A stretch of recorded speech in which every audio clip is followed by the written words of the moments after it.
Hello world. Frida Reba Darcy here and Patricia O'Connor. I had her by my side while I started wiring up and putting a little bit of motion back in these branches. They started elongating a little, so I took them all and we did a little copper wraparound on them and separated them out more and put a little motion up in all of our tips. We cut our apex off, making this our new apex.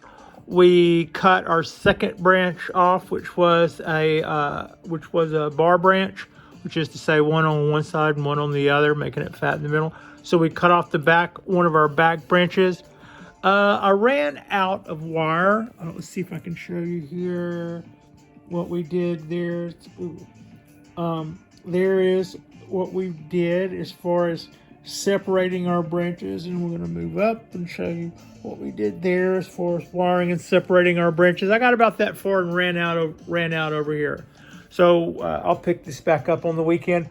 But that was the main thing that I wanted to get done. I saw that I needed stuff up here to do, and I saw that I needed to correct some stuff down here.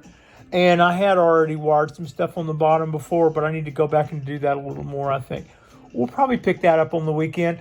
But this is a little short about what we did today. And that is our little finished look at those top branches that we put some copper wire to and then threw some motion in, get them all pointed up. Thank you so much for watching. Like and subscribe if you guys haven't already. Our next drop will be this weekend. Not really sure what we're going to do, but I'll probably do my 2 drops plus a couple of little shorts. Thank you so much for watching.